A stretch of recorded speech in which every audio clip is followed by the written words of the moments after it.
तो प्यारे दोस्तों नमस्कार। तो स्वागत करता हूं आप सभी का आज के इस क्लास में। दोस्तों आज के इस वीडियो में मैं आप सभी को बताने वाला हूं जो आप लोगों का मंथली एग्ज़ाम चल रहा है। तो आज के इस वीडियो में मैं आप सभी को बताऊंगा हिंदी का संपूर्ण यानी कि ऑब्जेक्टिव आज मैं आप सभी को बताने वाला हूं। तो वीडियो को प्लीज़ शुरू से अंत तक देखना, आपको भी ये सारा ऑब्जेक्टिव आज मैं याद करा दूँगा।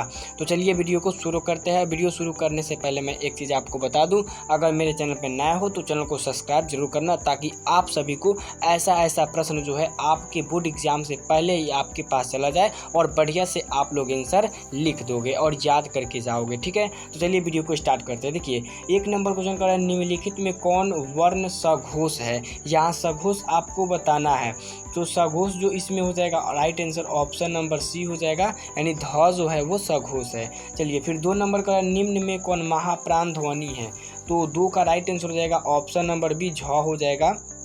ये क्या है, महाप्राण है। ठीक है, और बाकी सब है अल्प प्राण। चलिए अगला देखते हैं। कह रहा है 3 नंबर, निम्नलिखित में कौन वर्ण दंतोष्ठ है का उदाहरण है।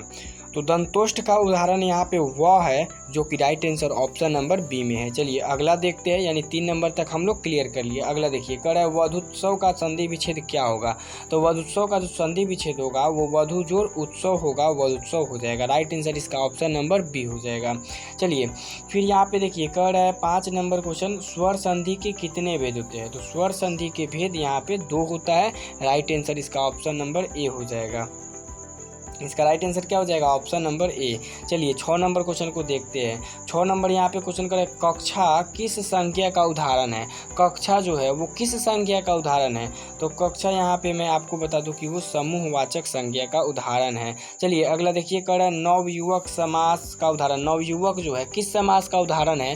तो नवयुवक कर्मधारय समास का उदाहरण है। चलिए इतना बात आप लोग समझ गए। चलिए आगे हम लोग देखते हैं। चलिए हमारा अगला आ गया, कह रहा है सतसई कौन सा समास है। सतसई जो है वहाँ देखो सत यानी 7 के लगभग आया, संख्या आया, इसलिए क्या हो गया, द्विगु समास हो गया। ऑप्शन नंबर ए सही है।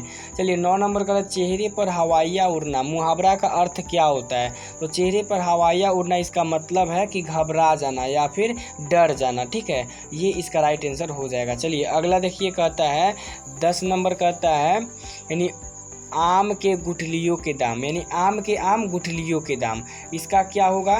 तो इसका जो आंसर हो जाएगा वो ऑप्शन नंबर बी हो जाएगा, अधिक लाभ होना। ठीक है, चलिए अगला देखते हैं। 11 नंबर का दोहा किस छंद का उदाहरण है। तो दोहा जो है वो मात्रिक छंद का उदाहरण है। इसका right answer option number A हो जाएगा। चलिए यहाँ पे फिर यहाँ पे कह रहा है 12 नंबर को छोड़ देते हैं, 13 नंबर को छोड़ देते हैं, 14 छोड़ देते हैं, 15 छोड़ देते हैं। अगला देखिए यहाँ पे हम देखते हैं, यहाँ पे 16 नंबर ना आपको बता देना है, 25 पुराना है, 25 में पुरा दूंगा। चलिए 16 नंबर का देखते नहीं या रेशम से गढ़ा हुआ सालू, ये किस पाठ की उक्ति है। तो उसने कहा था जिसमें लड़की जो है लड़का से मतलब बोलता है कि यह देखता नहीं रेशम का गढ़ा हुआ सालू। ठीक है, फिर यहाँ पे देखिए 17 नंबर का है, यदि संधि की वर्ता कुंती और गंधारी के बीच हुई तो बहुत संभव था कि महाभारत न मचा रहता। ये चंद्रधर शर्मा गुलेरी का है। ठीक है, अगर आपको मन हो तो इसको सही मानना, यानी नहीं माना, कन्फर्म नहीं है। चलिए अगला देखिए 18 नंबर का है, रोज शीर्षक कहानी का नायिका कौन है। तो रोज शीर्षक कहानी है जिसकी नायिका जो है वो मालती है। ठीक है, अगला हम लोग क्वेश्चन को देखते हैं।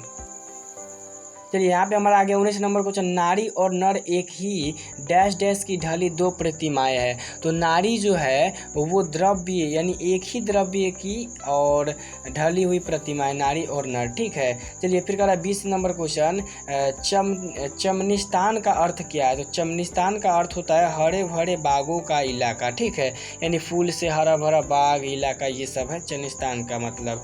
फिर कह रहा है 21 नंबर, 100 अनाज एक सुजान नामक उपन्यास के उपन्यासकार कौन है। तो वो बाल कृष्ण भट्ट है। ऑप्शन नंबर इसका राइट ए हो जाएगा। समझ रहे हो। चलिए अगला हम लोग क्वेश्चन को देखते हैं। फिर यहाँ पे देखिए, कह रहा है निम्नलिखित में वीर रस के कवि है। तो वीर रस के जो कवि है वो भूषण है। ऑप्शन नंबर इसका सी सही है, डी सही है, डी यानी 22 का डी हो जाएगा। चलिए 23 नंबर कहता है कि नाभादास किसके समकालीन थे। तो नाभादास तुलसीदास के समकालीन थे। सब एकदम इम्पोर्टेंट क्वेश्चन है, ये आपके बोर्ड एग्जाम के लिए भी बहुत इंपॉर्टेंट है। उम्मीद करता हूँ कि तुम सब ये सब को याद कर लोगे, पूरे डट जाओगे, ठीक है ना। चलिए 24 नंबर का है विनय पत्रिका के रचनाकार कौन है, तो विनय पत्रिका के रचनाकार तुलसीदास है। ऑप्शन नंबर सी हो जाएगा 24 का। चलिए 25 नंबर का है सूरदास विरचित द्वितीय पद के अंत में सूरदास क्या मांगते हैं, जुठनिया मांगते हैं, यानी जूठन मांगते हैं, ठीक है। चलिए अगला देखते हैं। कर है जन्म के बाद परिवार द्वारा प्रत्यय होने के बाद तुलसीदास का लालन पालन, यानी तुलसीदास का देखभाल लालन पालन कौन किया, तो चुनिया किया। कौन किया, चुनिया किया। चलिए फिर 27 नंबर का है पद्मावत में किसकी प्रेम कथा है, तो पद्मावत आप लोग पढ़िएगा जरूर, बड़ा मजा आएगा। उसमें रतन सेन पद्मावत की वो क्या है, प्रेम कथा है, ठीक है। बहुत अच्छा लगता है, पढ़िएगा एक बार तो आप लोग को भी पता चलेगा। फिर देखिए कर 28 नंबर श्री राम चरितमानस की रचना में कितना समय लगा था, तो 2 वर्ष 7 माह 26 दिन लगा था रामचरितमानस को रचने में, ठीक है। 29 नंबर का है भूषण रीतिकाल किस धारा के कवि है, तो भूषण जो है वो रीतिबद्ध काल के वो क्या है, एक कवि है। फिर देखिए यहाँ पे कर है 30 नंबर अष्टयाम की भाषा, अष्टयाम ब्रज भाषा है। तो मैं उम्मीद करता हूँ कि आप सभी को सारा ऑब्जेक्टिव बहुत मज़ेदार तरीक़ा से समझ में आया होगा।